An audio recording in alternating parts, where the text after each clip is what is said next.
we should be looking at collective security, yes, not individual security. It is when all of us are safe collectively, yes, that there is security, not when a few of us who, because of the privileges that they are exposed to as public officials, are the ones that are safe with their families. The overall objective should be that there should be collective security. Now, Senator Ningi's point is that what is good for the goose is good also for the gander. Yeah. And he's saying if you can withdraw the police orderly that have been enjoying since 1999 as a senator, there is no reason why you shouldn't withdraw from those categories of persons that he listed.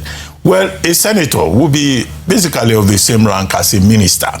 And he said from the evidence of his own eyes, he saw two ministers going with a long battalion of security one of those ministers personnel, even celebrity singers. Yes. Maybe some of those your friends. I don't know who you're talking about. Well, but the thing here is that he listed the president, yes, he listed the vice president, he even, I think, included governors, members of their families.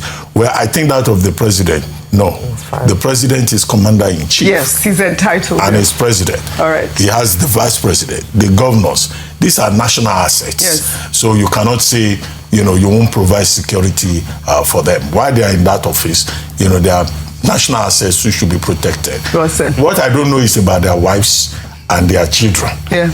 If they feel that their children should have security, the president should also show example by making sure that it is the civil defense that he assigns to his wife or members, immediate members of his family. But even then, he can lead by example. Yes. And make sure that they too, they are not unnecessarily protected.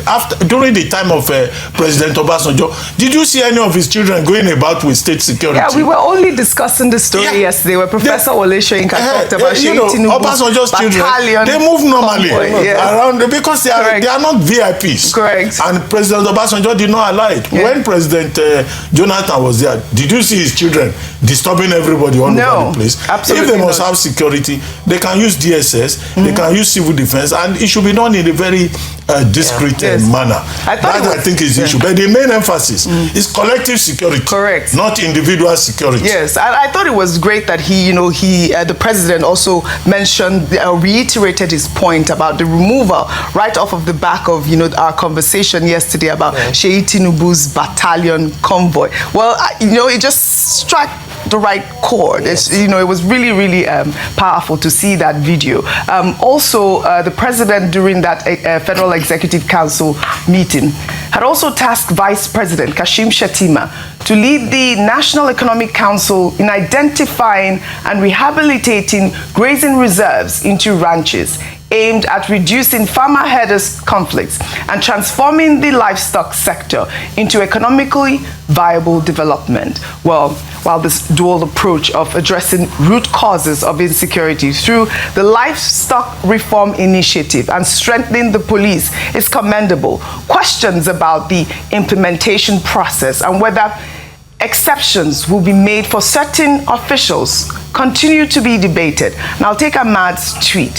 He wrote on X, President Tinubu's actions demonstrate pragmatic and visionary leadership by withdrawing police escorts from VIPs. He is redeploying security personnel to frontline duties where they are most needed, addressing manpower shortages and strengthening community policing. At the same time, his directive for an emergency NEC meeting on the National Ranching Plan highlights a commitment to sustainable livestock farming, peace building, and national harmony. Transitioning from open grazing to modern ranching will reduce farmer-herder conflicts, boost productivity, and modernize the agricultural sector.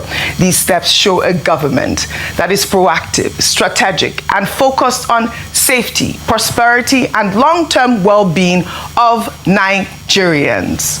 Meanwhile, the president of the Meeti Allah Cattle Breeders Association of Nigeria, Baba Othman Ngezelma, has stated that many grazing reserves in the country no longer serve the purpose for which they were originally established. Speaking in an exclusive interview with Ireti Bakare Yusuf on Borderlines, the MACBAN president also addressed the security crisis, stating that pastoralists wielding AK-47 rifles are terrorists and not farmers, while agreeing that there is genocide in Nigeria. Let's take a look.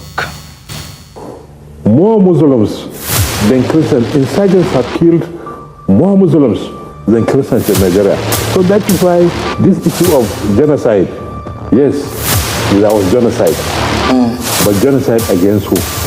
These are lists of names of people that were killed. You know, there was a time when the media started saying that this is a private business. Cattle breeding is a private business. They should cater for their cows. I laugh. Even airline business is a private business. But government do construct airports for flights to land and take off at the expense of the government. Whenever you see a group of pastoralists moving with dangerous weapons and arms. What do you mean by dangerous weapons? Because they were with cutlass, no? Carrying AK-47 guns, right, guns. Whenever you see a group of youths with cows carrying AK-47 guns, these guys are criminals, these guys are cattle rustlers. Well, Rufai, I know you have different views, but you know, this admission from MACBAN's leadership signals a significant shift in thinking within pastoral communities about the future of cattle rearing in Nigeria by acknowledging that grazing reserves have failed their purpose and distinguishing legitimate herders from armed criminals. The MACBAN president is positioning MACBAN to engage constructively with the government's livestock reform agenda while, you know, condemning the violence that has claimed thousands of lives on all sides of the farmer-herder conflict. You wanted to talk about one of the comments that he made in that interview. What a very funny illustration. Yes. We're talking about livestock business. Yes. You're comparing it to airlines. Does the president of MACBAN also know that airlines pay for parking space in the airport? They pay to use the airports? Do they land on the expressway? Does this seaplane land on coastal road, except maybe for that plane that was almost crashing on the highway? On a car. Yeah, on a car. Yes. You know, as a safety precaution Florida, measure. So does he see airlines landing indiscriminately? So you can see the very funny argument they make. And please, with President Tinubu, what he said, these grazing reserves, it doesn't sit well with me. Okay. That is Ruga. Increasingly, we are going back to the days of the conversation of Ruga. You are saying set aside the grazing reserve for people's land that they already own. So who's going to pay for that land? Anybody that wants to do cattle business should buy land and ranch. When this conversation on Ruga was on, King Wasiu Ayinde Marshal showed us a video of how he was taking care of his cow and cattle. If you are interested in this business, but no indiscriminate ranch, no grazing reserves. By the way, despite, see, so this is my field. I mean, I have a degree in all of this matter. Taking cattle through these heinous conditions in the first place reduces meat quality, reduces the the productivity and the quality of meat, reduces marbling. See, Oji, there's a particular beef called Wagyu, one of the most pristine beef in the world. Wagyu can set you back hundreds of dollars. No. You know, you have Japanese Wagyu and all of that. Can set you back hundreds of dollars. Do you know, if you see where they pamper Wagyu, they will even give Wagyu alcohol. They will give him in a secluded area, cool the temperature of the Wagyu, pet the Wagyu. What kind of alcohol? Wine, red wine? No. It's, fermented, what's it called? Yeah. Fermented to be able to help because Wagyu is said to have very good marbling, very good meat layouts. So that when they cut a sirloin steak or a Wagyu steak and they sell it, a pound can set you back hundreds of dollars. But so this is what we should be advocating. This is what we should be advocating, because all of this that they are doing even destroys meat quality. Kwashoko. You're having Kwashoko cows. Yes. And that's what we eat. It's not even efficient because go and check the chart of beef productivity. I'm not sure Nigeria ranks first 5 in the world. Okay. So if you want to do it, please, you need to invest in it. Investing in it is getting a place you can pay for, you can lease, where veterinary doctors come to see them. I mean, when we were in UNAP then, we imported some, some Kalahari goats that were not from this region. Do you know we had to build a shed for them and we have to put on fan for them to be cooling them? All right. And UNAP when we imported Kalahari goats. So these are the things they should do. And for President Tinubu, it just shows that he has also gone to violate his own decree or statement that he put down. Because you see, that provides so that go and call the IG. I can assure you for free, almost everybody will call the IG and they will prove that there's a need for police officers. So like Dr. Abati said, the question we should ask is, how come we became a country where everybody needs private guards? Because of the insecurity. It's a failure of the security architecture. Because of the insecurity. So if we can't fix that, almost everybody needs private. Shipping we go to civilized countries. How many the same Nigerians that use police escort here, they enter buses in London. I have met many Nigerian governors in trains in London. On the other hand, we see senior government officials in London. They go abroad. They don't use bikes. They don't use police protection. They don't need. Seyi Makinde the other day was running he ran a marathon somewhere in Belgium. He ran a marathon.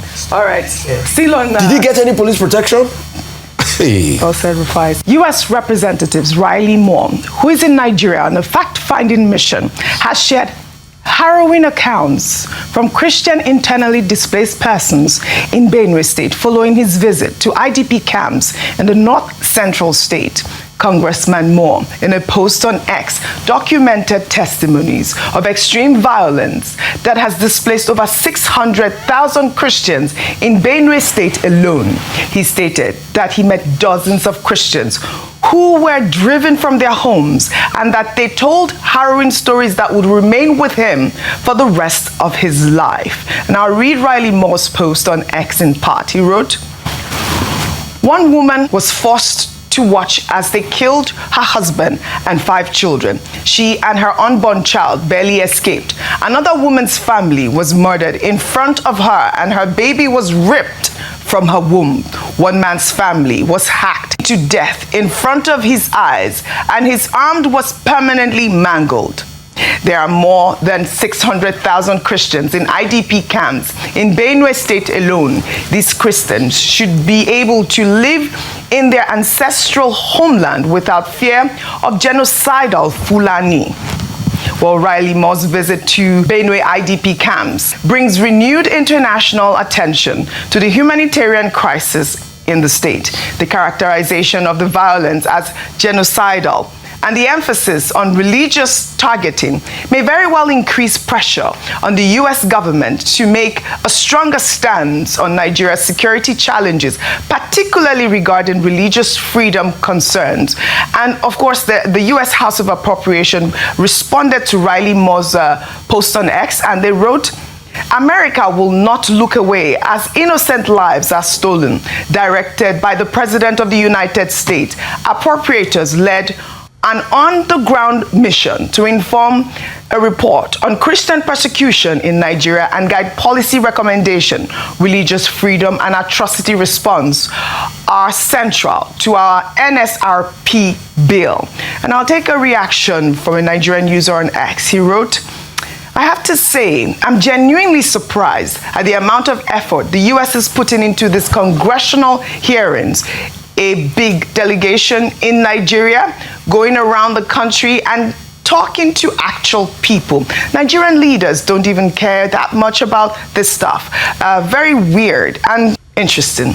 Ayo, meanwhile, last week, former Niger Delta militant leader Asari Dokubo berated Reverend Ezekiel Dachomo, the chairman of the Church of Christ in Nations in Plateau State, who has been outspoken about the severity of the Christian genocide in Nigeria. Well, in the video that made the rounds on social media, Asari Dokubo warned Dachomo to stop spewing the genocide narrative in Nigeria, describing Dachomo as a fake pastor and a pathetic, pathological liar.